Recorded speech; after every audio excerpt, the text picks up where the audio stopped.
I am Michael Shermer, the director of the Skeptic Society, the publisher of Skeptic Magazine. We investigate claims of the paranormal, pseudoscience, and fringe groups and cults and claims of all kinds between. Science and pseudoscience and non-science, junk science, voodoo science, pathological science, bad science, non-science, and plain old nonsense. And unless you've been on Mars recently, you know there's a lot of that out there. Some people call us debunkers, which is kind of a negative term, but let's face it, there's a lot of bunk. And we are like the bunko squads of the police departments out there flushing out. Well, we're sort of like the Ralph Naders of bad ideas, trying to replace bad ideas with good ideas. I'll show you an example of a bad idea. I brought this with me. This was given to us by NBC Dateline to test.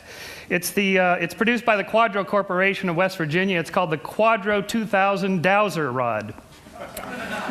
This was being sold to high school administrators for $900 a piece. It's a piece of plastic with a Radio Shack antenna attached to it. You can douse for all sorts of things, but this particular one was built to douse for marijuana in students' lockers. So the way it works is you go down the hallway and you see if it tilts toward a particular locker, and then you open the locker. So it looks something like this. I'll show you. Well, it has kind of a right-leaning bias, so I'll show you. Well, this is science, so we'll do a controlled experiment. It'll go this way for sure.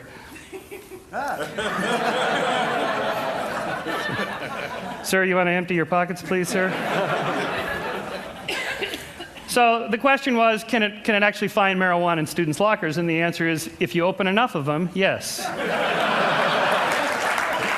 But in science, we have to keep track of the misses, not just the hits, and that's probably the key lesson to my short talk here, is that this is how psychics work, astrologers and tarot card readers and so on. People remember the hits, they forget the misses. In science, we have to keep the whole database and look to see if the number of hits is somehow stands out from the total number that you would expect by chance. In this case, we tested it. We had two opaque boxes, one with government-approved THC marijuana and one with nothing, and it got it 50% of the time, which is exactly what you'd expect with a coin flip model.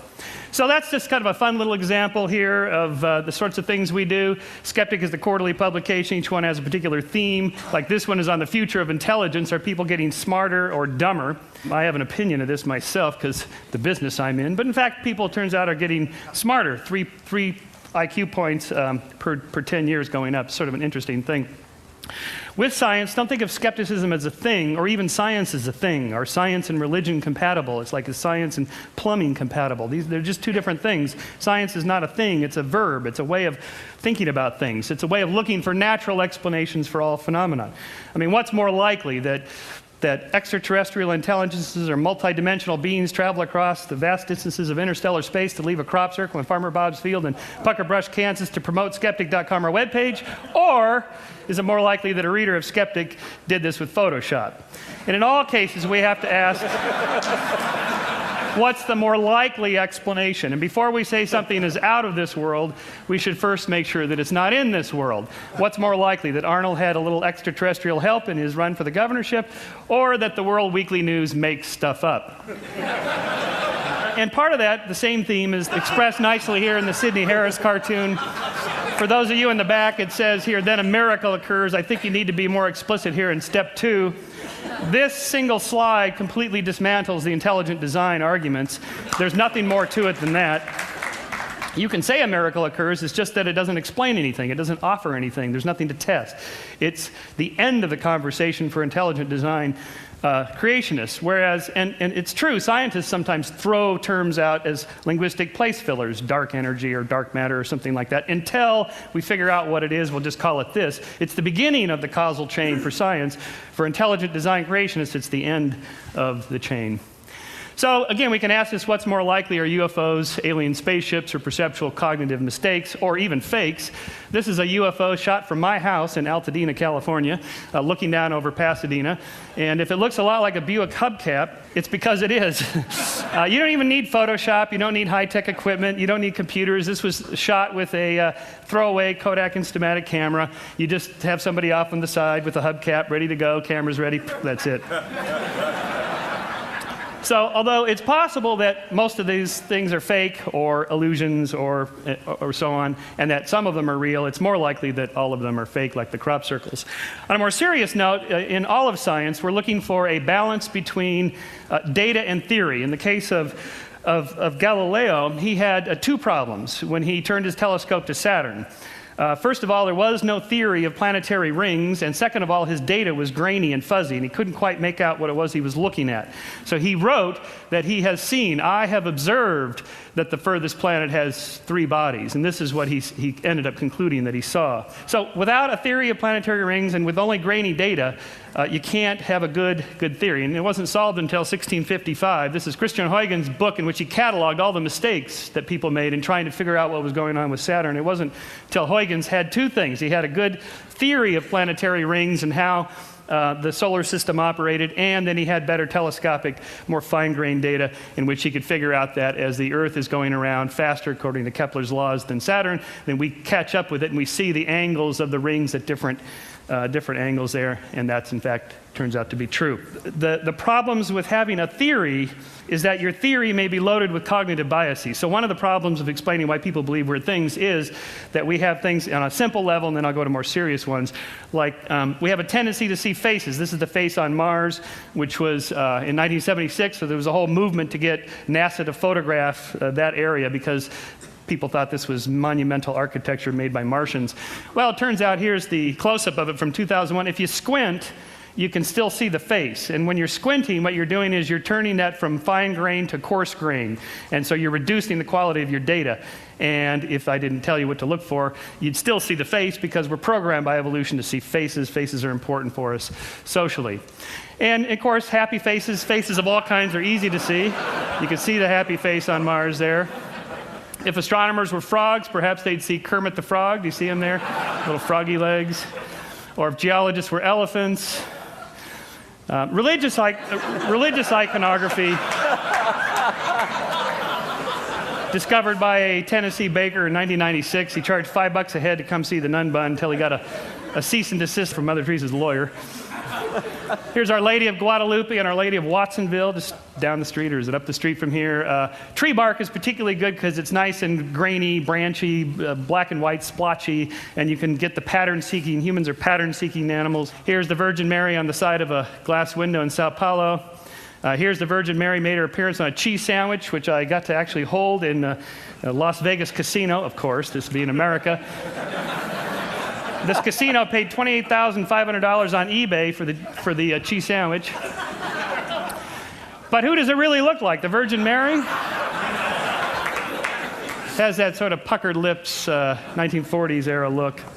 Virgin Mary in Clearwater, Florida. I actually went to see this one.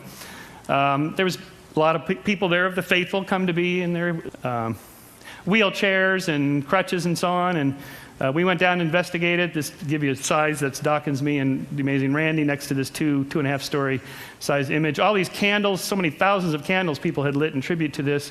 So we walked around the backside just to see what was going on here. It turns out wherever there's a sprinkler head and a palm tree, you get the effect. Here's the Virgin Mary on the backside, which they started to wipe off. I guess you can only have one miracle per building.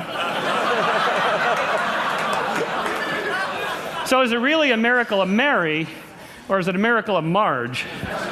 And then I'm going to finish up with another example of this with auditory illusions. There's this film White Noise with Michael Keaton about the dead talking back to us. By the way, this whole business of talking to the dead, it's not that big a deal. Anybody can do it. Turns out it's getting the dead to talk back. That's the really hard part. In this case, supposedly these messages are hidden in electronic phenomena. There's a reversespeech.com webpage in which I downloaded this stuff. Here is the forward. This is the most famous one of all of these. Here's the forward version of the very famous song. If there's a bustle in your hedgerow, don't be alone there. It's just a sprinkling for the May Queen. Yes, there are 2 paths you can go by. But in the long run, there's still time to change the road you're on. Boy, can you just listen to that all day? All right, here it is backwards, and see if you can hear the hidden messages that are supposedly in there.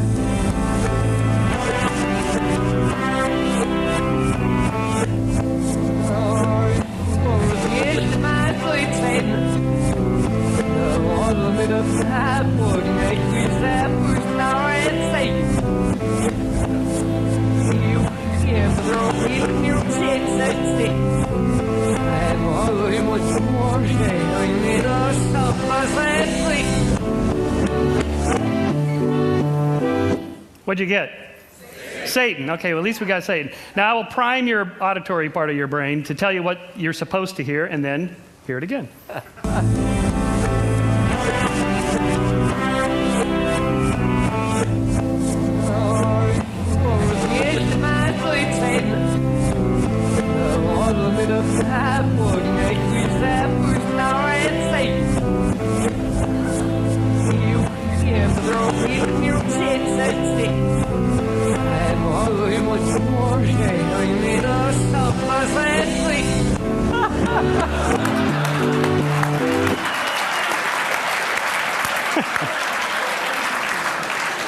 You can't miss it when I tell you what's there.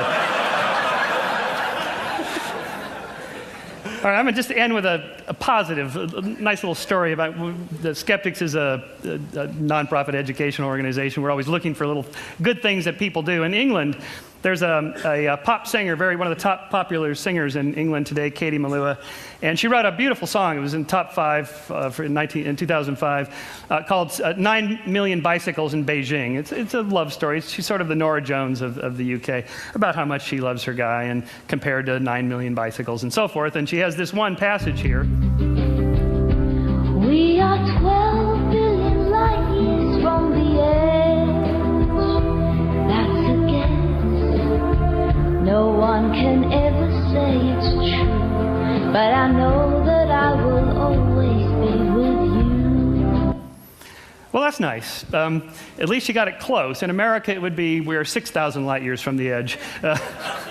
But my friend Simon Singh, the particle physicist, now turned science educator, and he wrote the book The Big Bang and so on, uses every chance he gets to promote good science. And so he wrote an op-ed piece in The Guardian about Katie's song, in which he said, well, we know exactly how far from the edge, it's 13.7 billion light years, and it's not a guess. We know within a precise error bars there how close it is, and so we can say, although not absolutely true, that it's pretty close to being true.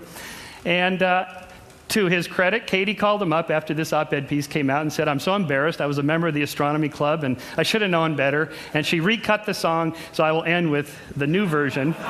We are 13.7 billion light years from the edge of the observable universe. That's a good estimate with well-defined error bars. And with the available information, I predict that I will always be with you. How cool is that?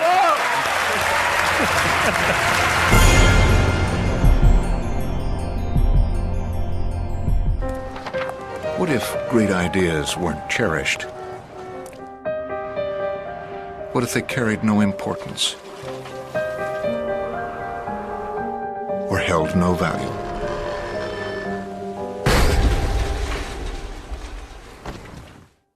There is a place where artistic vision is protected, where inspired design ideas live on to become ultimate driving machines.